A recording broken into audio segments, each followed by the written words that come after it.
Los cristianos somos llamados al estudio de la Biblia. Es a través de la palabra de Dios que podemos conocerle y crecer. 104.1 Redentor presenta al pastor José Martínez en Bíblica. Hola, soy el pastor José Martínez Villamil y este es tu programa Bíblica, estudio y respuestas de la palabra de Dios por aquí por Redentor 104.1 FM desde San Juan, Puerto Rico y para todo el mundo. Muchas gracias por estar con nosotros en este día. Bíblica, como sabes, tiene el propósito de ayudarte a conocer mejor a Dios a través del estudio de las Escrituras. Agradecemos mucho las visitas a nuestra página web y también a los oyentes que personalmente o por escrito nos dan palabras de ánimo con respecto al programa. Recuerda, puedes escribirnos a la dirección electrónica pregunta@biblica.com, bíblica con 2K, y que también puedes visitar la página web con la misma dirección. Ahí puedes encontrar las notas de los estudios de las semanas pasadas. Nuestra oración a Dios hoy viene del Salmo 13. Donde el salmista dice: ¿Hasta cuándo, Jehová, me olvidarás para siempre? ¿Hasta cuándo esconderás tu rostro de mí? ¿Hasta cuándo pondré consejos en mi alma, con tristezas en mi corazón cada día? ¿Hasta cuándo será enaltecido mi enemigo sobre mí? Mira, respóndeme, oh Jehová Dios mío, alumbra mis ojos, para que no duerma de muerte, para que no diga mi enemigo lo vencí, mis enemigos se alegrarían si yo resbalara. Mas yo en tu misericordia he confiado. Mi corazón se alegra en tu salvación. Cantaré a Jehová porque me ha hecho bien. Amén. Hoy continuamos compartiendo la información con la que dimos inicio a nuestro programa hace ya varios meses, en el mes de mayo del año pasado. Y en esos programas iniciales, y como parte de la visión y el propósito de este tu programa Bíblica, presentamos algunas guías sencillas, pero también de importancia para el creyente que desea profundizar en su conocimiento de las Escrituras. Y a través de programas de esas semanas explicamos algunos métodos y herramientas básicos para un correcto estudio bíblico. Y eso es lo que continuaremos haciendo hoy con la ayuda del Señor. Dicho todo esto, bienvenidos a Bíblica, estudio y respuestas de la palabra de Dios. Estás en sintonía del programa Bíblica, estudio bíblico sistemático y enseñanza de cómo estudiar las Escrituras, con el análisis del doctor José Martínez. Bienvenidos de regreso a Bíblica, estudio y respuestas de la palabra de Dios. Recuerda que puedes escribirnos a pregunta@biblica.com. En las semanas pasadas hemos hablado sobre la importancia del estudio bíblico y cómo comenzar a hacerlo. Queremos dar un breve resumen sobre esto. Primero, explicamos o contestamos la pregunta: ¿por qué es necesario el estudio de la Biblia? Y la mayoría de las personas contestarían muy fácilmente esta pregunta diciendo: porque es la palabra de Dios. Pero nuestra intención no es solamente esa razón, sino el por qué es necesario estudiarla, por qué no basta simplemente con leerla. Y lo primero que dijimos y enfatizamos con algo de insistencia es que la Biblia no es necesariamente un libro fácil de entender. El mensaje central de la palabra de Dios es claro, pero como libro escrito en otro mundo, en otra época, en otro idioma, puede ser difícil en algunas de sus partes para comprender. Por eso tan importante el estudio serio, profundo y detenido de la palabra de Dios. La Biblia, es la palabra de Dios y por lo tanto tiene poder. Dijimos en semanas anteriores, para alimentar, edificar, guiar, limpiar, enseñar e incluso para atacar en la lucha espiritual contra el enemigo. También, al hablar sobre cómo nos podemos preparar para el estudio de la Biblia, hablamos de la importancia de preparar nuestro corazón en oración, pero también con una predisposición a la obediencia.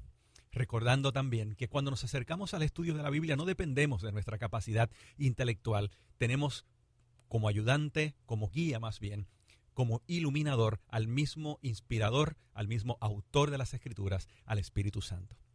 En la segunda parte de esta sección de estudios sobre cómo estudiar la Biblia, contestamos dos preguntas básicas.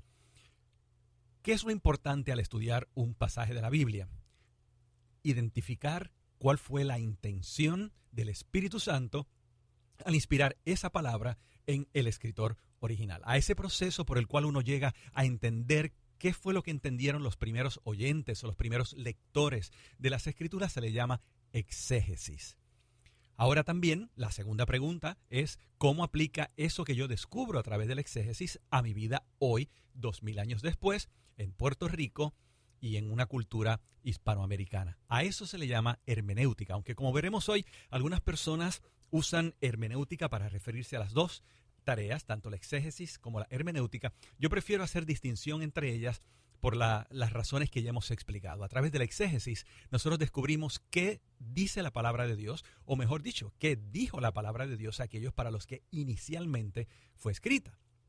Una vez sabemos eso, entonces podemos determinar cómo aplica eso a la cultura nuestra, diferente a la original, en nuestro idioma, en nuestro tiempo. Ahora, ¿cómo se hace eso? ¿Cómo nosotros podemos entender el sentido que Dios quiso dar a sus palabras a través de esos autores humanos?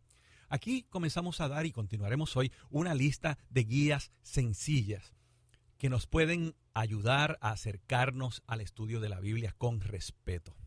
Lo primero que vimos es la importancia de la oración. Nunca podemos enfatizar demasiado que nuestra dependencia de la guía de Dios se manifiesta con nuestra oración, en la que al iniciar nuestro estudio pedimos su dirección y su iluminación. Segundo, cuando uno quiere profundizar en el estudio de las Escrituras, tiene que estar dispuesta a dedicar tiempo. El estudio de la Biblia toma tiempo. Algunos de nosotros queremos conformarnos con una lectura rápida de algún pasaje, o quizás hasta de algún devocional, o quizás incluso a escucharla solamente grabada o por radio.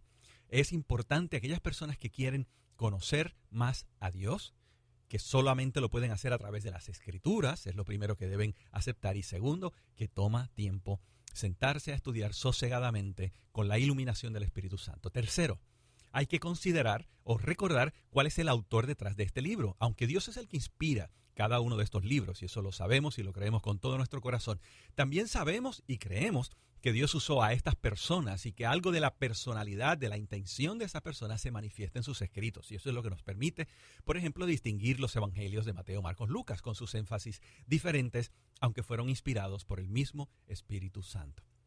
Cuarto, y con eso creo que culminamos el estudio anterior, debemos considerar también el género literario al cual pertenece lo que estamos leyendo. ¿Es un evangelio? ¿Es un salmo? ¿Es una carta apostólica? ¿O es uno de estos libros que pertenecen al misterioso género apocalíptico? Esto tenemos que considerarlo también para hacer una buena exégesis, una buena interpretación de las Escrituras.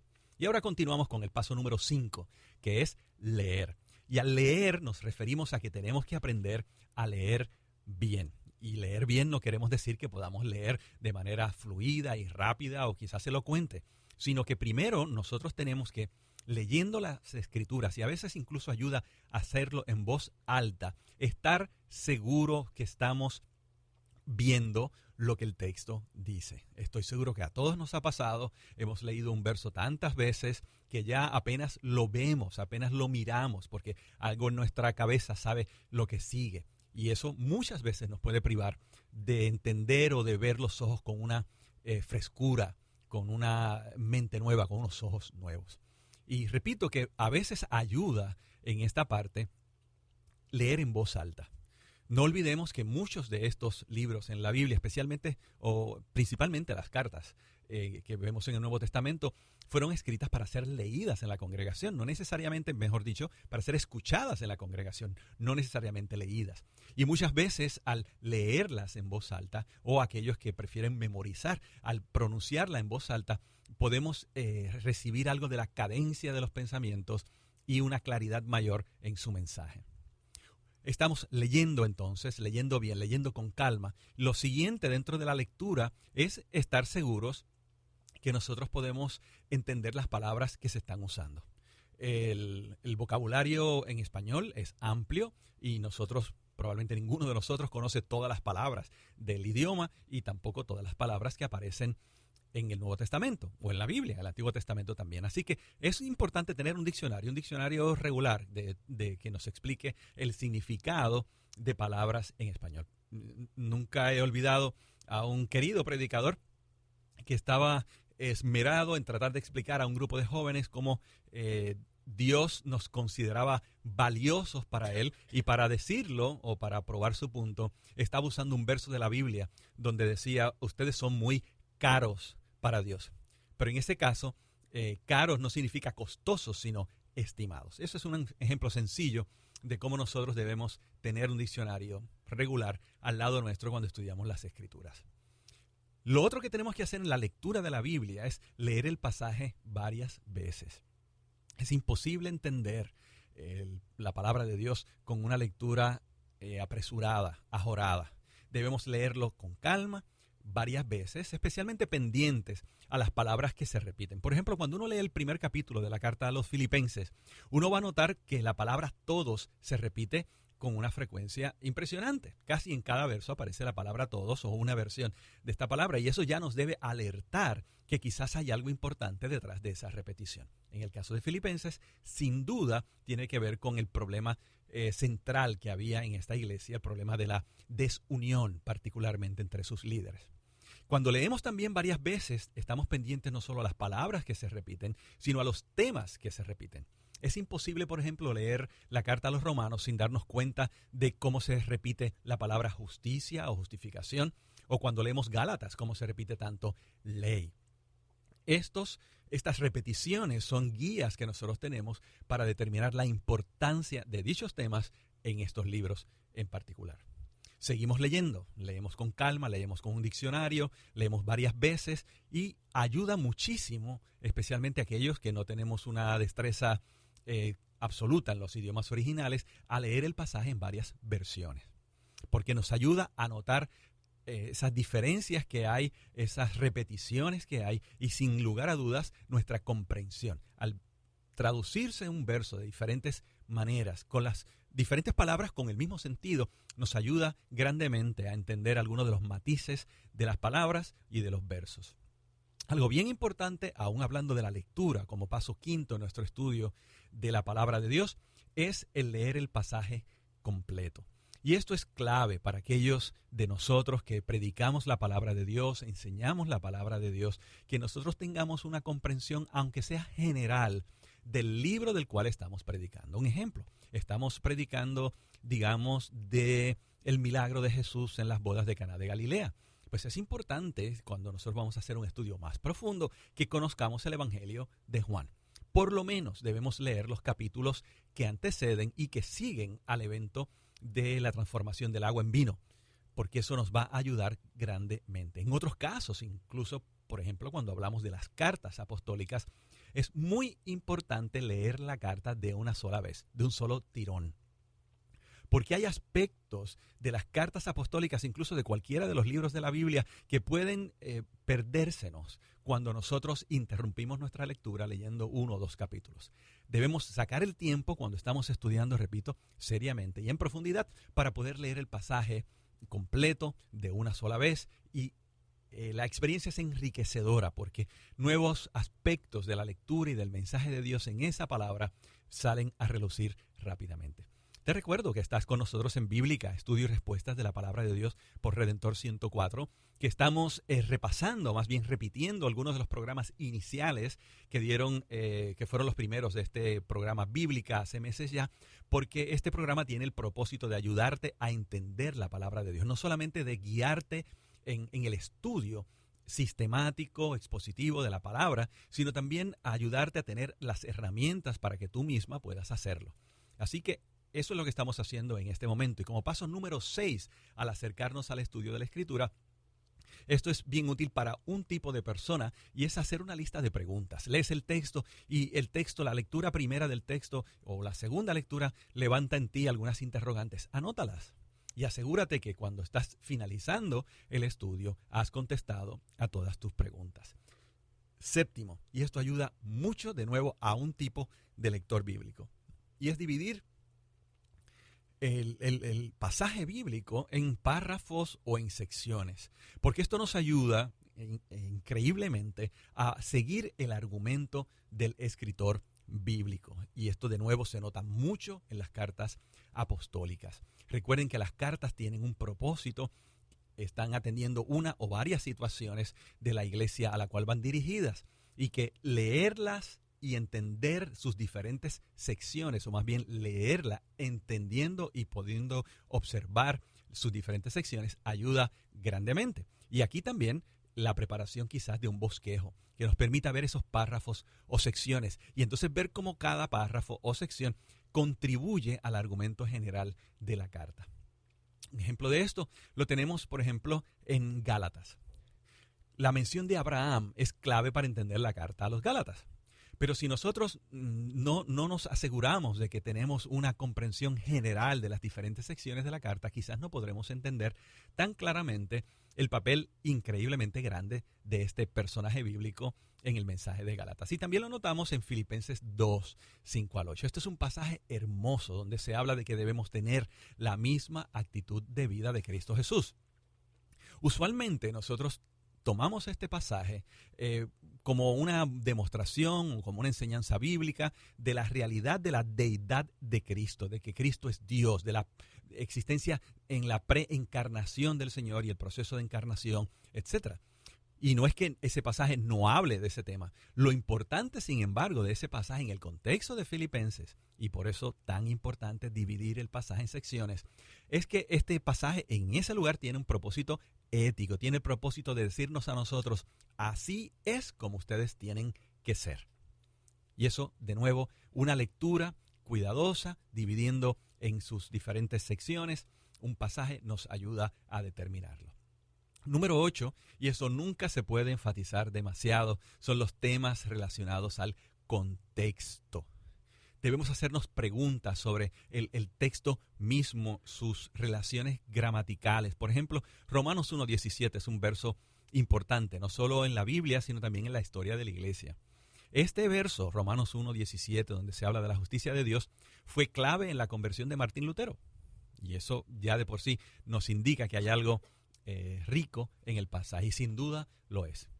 Pero la pregunta vendría a ser, en un estudio sosegado de las Escrituras, cuando hemos leído, hemos dividido en párrafos, hemos buscado las palabras, su significado, etcétera, cuando empezamos a ver el texto mismo y su contenido y sus relaciones contextuales, nos preguntamos, ¿justicia de Dios qué significa? ¿Es que Dios es justo o es la justicia que Dios da, etcétera? Esas preguntas, de nuevo, son las que nos llevan al estudio un poco más profundo y asegurarnos que entendemos qué es lo que Dios tiene para nosotros. Bien, te invitamos a que permanezcas con nosotros en Bíblica, Estudio y Respuestas a la Palabra de Dios, que en esta pausa disfrutes de esta melodía musical y que sigas con nosotros cuando volvemos en el consejo número 9 sobre el estudio bíblico, hablando un poco más sobre el contexto.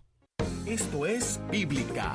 Sigue en sintonía del programa radial que te brinda herramientas para estudiar y comprender las Escrituras. Bienvenidos de regreso a Bíblica, Estudio y Respuestas de la Palabra de Dios por aquí por Redentor 104.1 FM desde San Juan, Puerto Rico, y a través de internet para todo el mundo. De nuevo, gracias por tu sintonía y te recordamos que puedes escribirnos a la dirección electrónica pregunta@biblica.com y bíblica con 2K. Hemos estado hablando y repitiendo los programas iniciales que dieron inicio a Bíblica sobre cómo estudiar la Biblia, porque este programa tiene el deseo, el propósito no solamente de ayudar a los creyentes en un estudio expositivo, verso por verso de las Escrituras, sino también desarrollar las destrezas y las herramientas para estudiar la palabra de Dios de una manera correcta por nosotros mismos bajo la iluminación del Espíritu Santo. Y en esta sección de nuestro estudio estamos hablando de algunas maneras ya concretas, prácticas, de cómo nosotros podemos estudiar la Biblia para entender ese sentido original que Dios quiso dar a los oyentes primeros, para que entonces podamos entender qué significa esa palabra para nosotros hoy en el siglo XXI, en el lugar donde vivimos. Y hemos hablado de la importancia de la oración, de dedicar tiempo, de considerar tanto el autor como el género literario del libro que estamos estudiando y de leer con calma, bien entendiendo las palabras, las relaciones gramaticales, etc. Y la importancia de hacer preguntas o de desarrollar un bosquejo que nos permita ver cómo diferentes partes del pasaje se unen para proveernos el mensaje principal. Y estábamos entonces en temas relacionados al contexto. En el número 8 de estos consejos hablamos del contexto de las palabras entre sí. Y ahora, todavía hablando del contexto, en nuestro consejo número 9, debemos hacernos preguntas con respecto al contexto. Específicamente ahora estamos hablando del contexto literario, histórico, cultural, etcétera, que enmarca ese pasaje que nosotros estamos leyendo. Y vamos a dar algunos ejemplos. Cuando hablamos del contexto textual, hablamos del lugar que ocupa el texto que estamos estudiando dentro del desarrollo del resto de capítulo o del libro bíblico. Hay frases y hay palabras que tienen un sentido especial en un libro en particular. Por ejemplo, la frase "la vida bajo el sol" o "vivir bajo el sol" en Eclesiastés es una frase que se repite y que el mismo libro nos ayuda a entender y comprender que se trata de la vida normal que viven las personas en este sistema, en esta vida, especialmente aquellos que viven alejados de Dios.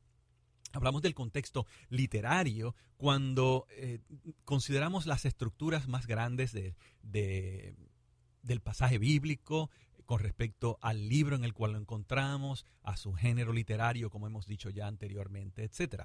Ejemplos. Consideramos cuando hablamos del contexto literario las palabras que se usan y específicamente su uso en el idioma original. Y aquí hay que hacer una pequeña pausa porque hemos encontrado en estos 30 y tantos años de ministerio enseñando la palabra de Dios que hay personas que resienten el que se haga referencia a los idiomas originales. Es cierto que algunos de nosotros, pastores y predicadores, a veces podemos ser un poco pedantes al hacerlo y mencionar, como dice en el original griego, etcétera, y que la impresión dada sea equivocada. Pero eso no quiere decir que no sea importante estudiar los idiomas originales. ¿Por qué? Porque la Biblia, recuerden, no nos fue dada en español. Fue escrita en 3 idiomas, hebreo, arameo y el Nuevo Testamento en griego. Y tenemos que recordar y reconocer que es muy difícil en algunos casos hacer una traducción completamente fiel al original, porque hay palabras que no se pueden traducir de una manera clara. Por ejemplo, en Filipenses 2:5, en la versión tradicional que usamos aquí en Puerto Rico, la Reina Valera del 60, dice: haya pues en vosotros el mismo sentir que hubo también en Cristo Jesús. Y eso ha dado la impresión a través de los años de que estamos hablando de un tipo de sentimiento de Jesús. Y es solo cuando vamos al griego, el idioma en el cual fue escrito este pasaje, que nos damos cuenta que no tiene que ver nada con sentimiento esa palabra, que lo que tiene que ver es con la actitud de vida, con cómo uno enfrenta nuestra existencia y con esos principios que rigen nuestra conducta. Y eso es importantísimo, no solamente para Filipenses, sino para todas las escrituras. Y eso lo obtenemos cuando nos tomamos quizás un poco de cuidado y nos damos cuenta que hay algo más aquí, detrás de esa palabra sentir. Y eso de hecho lo reflejan las nuevas traducciones, aún en español, donde sentir se traduce correctamente como actitud de vida, como por ejemplo lo hace la nueva versión internacional. Y esto es importante, y no piensen los oyentes que esto es algo tremendamente complicado para las personas que no han tenido el privilegio de estudiar algo de las lenguas bíblicas. Más adelante daremos algunas formas relativamente sencillas, con recursos relativamente baratos también, a través de los cuales nosotros podemos acercarnos a este aspecto tan importante del estudio de la Biblia. Y no quiere decir que nosotros tenemos que convertirnos en eruditos en el hebreo o en el griego. De hecho, convertirse en eruditos en las lenguas bíblicas es una tarea quizás de muchos años o de toda la vida. Pero una comprensión básica de algunos principios es importante. Otro ejemplo que sale también de Filipenses es la relación que existe en el verso 27 del capítulo 1 y en 3:20 en Filipenses. Cuando nosotros leemos en español no nos damos cuenta de esa relación, porque en el capítulo 1, verso 27, dice que nosotros nos comportemos como es digno del Evangelio. En el capítulo 3 y verso 20 habla de nuestra ciudadanía. Pero cuando uno mira y observa en el original griego, se da cuenta que la raíz de la palabra ciudadanía es la misma raíz que se usa en el capítulo 1 y verso 27 cuando habla que se comportéis como es digno del Evangelio. Y uno se pregunta, ¿y por qué no se tradujo de otra manera? Como hemos explicado, hay frases y expresiones que son muy difíciles y a veces podríamos decir imposibles de traducir al español reteniendo el sentido de las palabras originales. ¿Qué es lo que queremos decir? Pues mira, ¿por qué es importante esto en este ejemplo particular que estoy dando ahora de Filipenses 1:27 y el 3:20? Primero, porque nosotros podemos observar cómo esos 2 versos sirven para enmarcar el contenido central de la carta y ayudarnos a traer nuestra atención a lo que es muy importante en Filipenses. Bien, que es el problema de esta iglesia en vivir de una manera unida, especialmente sus líderes, y asegurarse que dan un correcto testimonio a la comunidad que les rodea.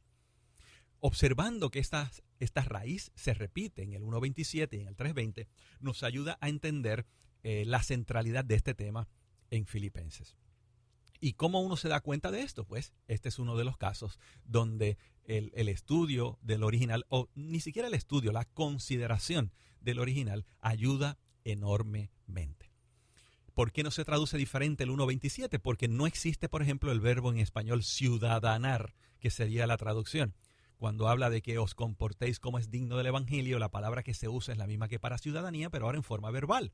Y no existe tal verbo, ¿no? En español, ciudadanar no existe. Así que se comporten como ciudadanos de sería otra posible traducción, pero fíjense cómo hacen falta tantas palabras para traducir una pequeña palabra. Y esa es la importancia de considerar el idioma original. También, y como ya hemos dicho otras veces, cuando hablamos del contexto literario, y esto hay que repetirlo mucho, tenemos que recordar los diferentes géneros de los diferentes libros de las Escrituras. Es un evangelio lo que estamos estudiando. Es una carta lo que estamos estudiando. Es Apocalipsis lo que estamos estudiando. Por ejemplo, en los evangelios nosotros notamos algo que es especial a los evangelios y de hecho es un rasgo único de las narraciones biográficas de los tiempos de Jesús, donde el énfasis se hace en los evangelios, me refiero ahora, en la última semana de Jesús. Hay un evangelio completo que nos lleva desde el nacimiento hasta la resurrección de Jesús, pero a esta última semana de la vida de Jesús se le da un énfasis enorme, grande, en algunos casos como Marcos, casi la mitad del libro. Y uno dice, ¿por qué es esto? La respuesta inmediata puede ser, bueno, por la importancia que tiene la muerte y la resurrección de Jesucristo en el plan de redención de Dios. Y eso es cierto, pero hay algo más. Y es que en las biografías o en los relatos biográficos de la antigüedad, lo importante era dar a conocer el carácter de la persona de la cual se estaba hablando. Más que los hechos, el carácter era el rasgo predominante en la narración biográfica en la antigüedad. Ahora, ¿cómo demostrar el carácter único de una persona que dice ser Dios, que hace los milagros que hizo y las enseñanzas que dio? Pues viéndolo bajo la presión increíble de una semana de sufrimiento con la pasión, la muerte, etcétera, de Jesús. Lo mismo sucede con las cartas. Tenemos que considerar, repito, el género cuando estudiamos una de las cartas. ¿Por qué? Porque las cartas son conocidos como documentos de ocasión. Normalmente las cartas se escriben para atender una necesidad. Eso en el mundo actual como en el mundo antiguo. Y en el caso del apóstol Pablo y del apóstol Pedro también, cuando nosotros miramos las cartas, el caso de Juan igualmente. Pero concentrémonos ahora en el apóstol Pablo. Nosotros nos damos cuenta que hay un énfasis en un tema porque está atendiendo necesidades de la congregación local. O, como en el caso de la carta a los Corintios, está respondiendo a varias preguntas que la congregación corintia le hace y también a situaciones que hay que atender en base al informe que el apóstol ha recibido. Así que, repito, cuando uno estudia una carta del Nuevo Testamento, tiene que recordar que las cartas son documentos de ocasión. ¿Para qué se escribió? ¿Por qué se escribió? Y un ejemplo para mí hermoso de esto es la carta a los Filipenses, a la cual he dedicado algún tiempo para estudiar.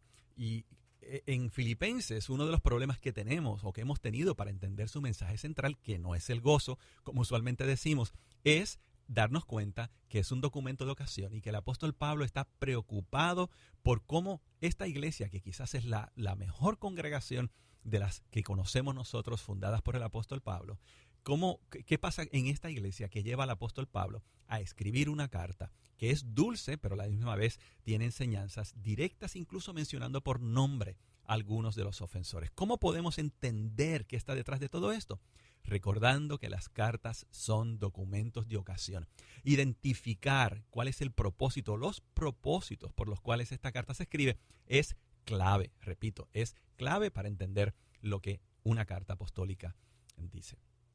Te recuerdo que estás en Bíblica, Estudio y Respuestas de la Palabra de Dios, y que en estos programas, los pasados 2 programas y estamos repasando algunas formas, métodos y claves y consejos para un estudio bíblico un poco más profundo de las Escrituras. Estamos hablando ahora de nuestro consejo número 9 sobre el contexto, y hemos hablado del contexto textual, literario, y ahora queremos hacer alguna mención sobre el contexto cultural. Si nosotros ignoramos algunos de los aspectos particulares de la cultura en la cual se dice o se escribe lo que se escribe en las Escrituras, se nos van a perder algunos rasgos o algunos datos importantes. Un ejemplo para mí bien interesante es cuando recordamos la muerte de Esteban. Sabemos que Esteban es el primer mártir de la iglesia, un hombre extraordinario, un hombre usado por Dios de manera tremenda y que muere a manos de una turba que resiente el mensaje cristiano. Ahora, en Hechos 7:58 se dice así: los testigos pusieron sus ropas a los pies de un joven que se llamaba Saulo. ¿Por qué esto es importante? Porque la costumbre cuando se apedreaba a alguien era que estas ropas contaminadas, no las ropas de la víctima, en este caso del ajusticiado Esteban, sino de aquellos que habían iniciado el apedreamiento, las ropas de ellos contaminadas por el evento, se entregaban al líder del grupo. Y eso nos permite recordar o enfatizar o ver más claramente que Saulo de Tarso era el líder detrás de la ejecución de Esteban. El mismo Pablo lo dice claro en Hechos 22:20.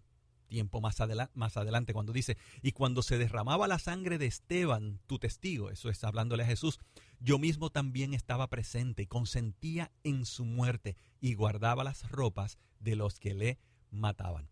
Y esos datos que suelen ser y pueden ser muy importantes son partes de esto que llamamos el contexto cultural. El otro contexto que tenemos que también considerar para una buena interpretación de las Escrituras es el que podríamos llamar geográfico, histórico. Y aquí se podrían dar muchos ejemplos. Voy a decir solo uno, y es una frase que aparece muchísimo. Aparece en los Salmos, aparece también en los Evangelios, cuando se habla de vamos a subir a Jerusalén o subían a Jerusalén, y da la impresión de que Jerusalén estuviera en un sitio alto donde, de manera que donde quiera que tú, desde cualquiera que fuera tu procedencia, queremos decir, ibas a estar subiendo una empinada cuesta. Y hay algo de eso, sí, Jerusalén está en una colina, pero no es necesariamente que está en el tope de una gigantesca montaña y que todo lo demás es un valle y todo el mundo que se mueve sube a Jerusalén. Es una forma, es una expresión común en las Escrituras para decir nos dirigimos a Jerusalén. El otro contexto bíblico que debemos considerar al estudiar las Escrituras es lo que le vamos a llamar el contexto bíblico. ¿Qué es lo que queremos decir con esto? Que tenemos que recordar que nuestra interpretación de las Escrituras, bajo la inspiración del Espíritu Santo y bajo el cobijo de una comunidad cristiana espiritual, también requiere que armonice con todo el texto bíblico. No debe haber doctrinas basadas en un solo texto. Hay que tener mucho cuidado con interpretaciones novedosas que algunas personas quieren dar a textos conocidos a través de toda la historia porque han descubierto algo nuevo o una doctrina basada en un solo texto. Por ejemplo, en 1 Corintios 15:29 se habla del bautismo por los muertos. ¿Qué significa esto? La verdad es que no sabemos. Y las personas que se han aventurado no a dar posibilidades, sino a decir esto es lo que significa el verso, terminan construyendo doctrinas basadas en una débil, frágil y de pocos versos base bíblica. Y eso también es peligroso. El último de estos consejos o pasos en el estudio de la Biblia es lo que vamos a llamarle, y es así como yo prefiero hacerlo, la hermenéutica. Algunos le llamarían la aplicación.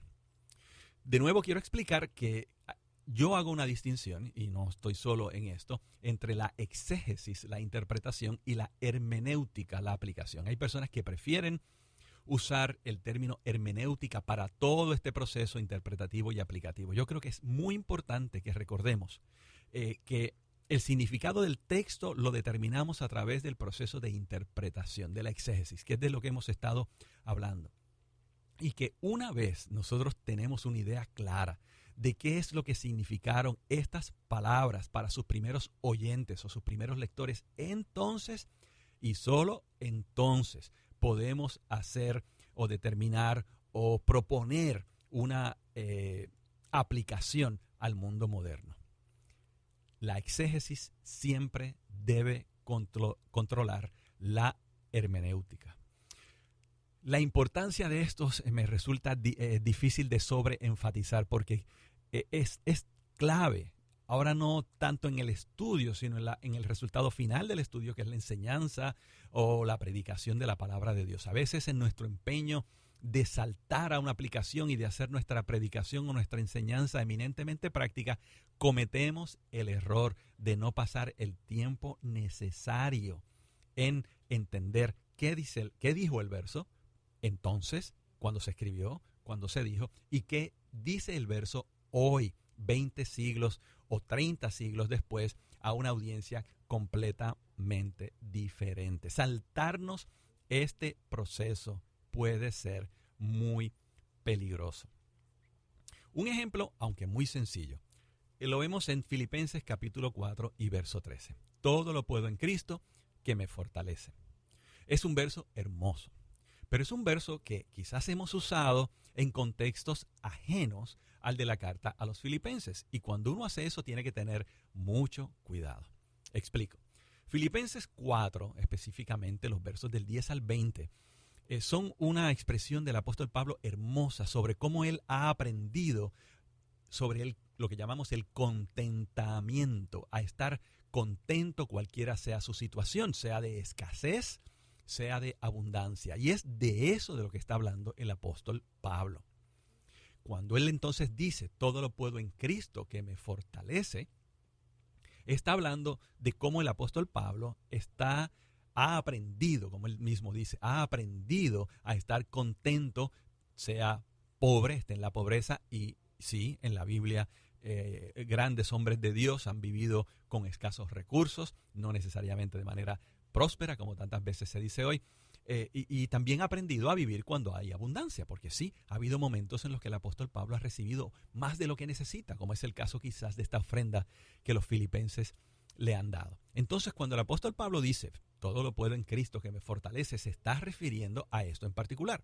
Ahora, ¿quiere decir entonces que yo no puedo aplicar esto a las demás situaciones de la vida? Podría hacerse, pero con cuidado.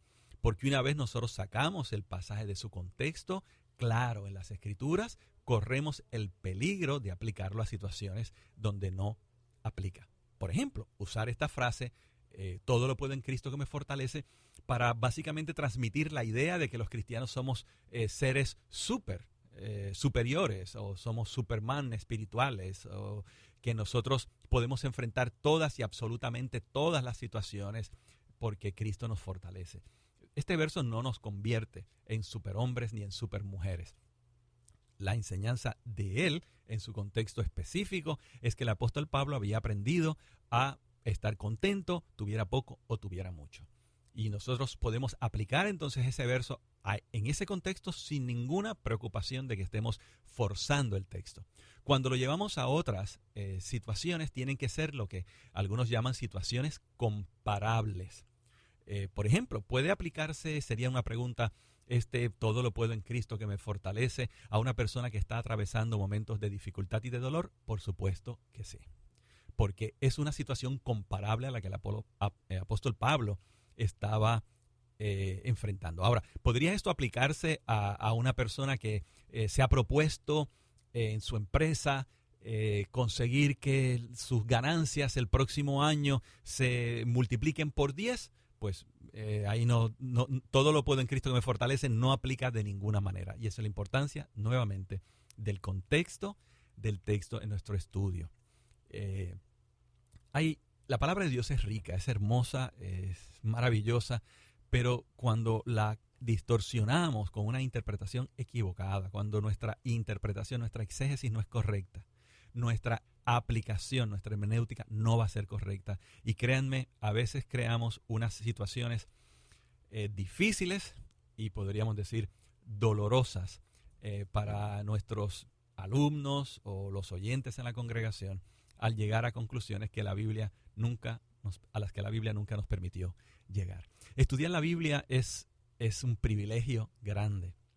Y aquellos de nosotros que podemos enseñarla o predicarla frente a un grupo de creyentes, que tenemos ese privilegio tan grande, tenemos que reconocer que tenemos también la responsabilidad grande de hacerlo bien. Y eso, amados hermanos, amadas hermanas, toma tiempo. Continuaremos con la última sección de esta serie de estudios sobre cómo estudiar la Biblia para hablar un poco sobre los recursos que tenemos para el estudio de la Biblia. Te recordamos que has estado en sintonía de Bíblica, Estudio y Respuestas de la Palabra de Dios, que se transmite semanalmente por aquí por Redentor 104.1 FM desde San Juan, Puerto Rico y para todo el mundo. Y que puedes escribirnos a la dirección de correo electrónico pregunta@biblica.com, Bíblica con 2K, y también visitar nuestra página web con la misma dirección. Por último, te recordamos que puedes adquirir el libro que el Señor nos ha permitido escribir sobre Filipenses, Tesoros de una Carta Ignorada, en las tiendas Mundo Musical Cristiano en Arecibo, Bayamón, Atillo, Humacao, Isabela, Ponce, Mayagüez y también aquí en Redentor llamando al 751-1310. Que Dios te bendiga y hasta la semana próxima. Estuvo en sintonía de Bíblica. Puede escribir sus preguntas a pregunta@biblica.com. Será hasta el próximo lunes en donde el programa Bíblica te ayudará a estudiar las Escrituras.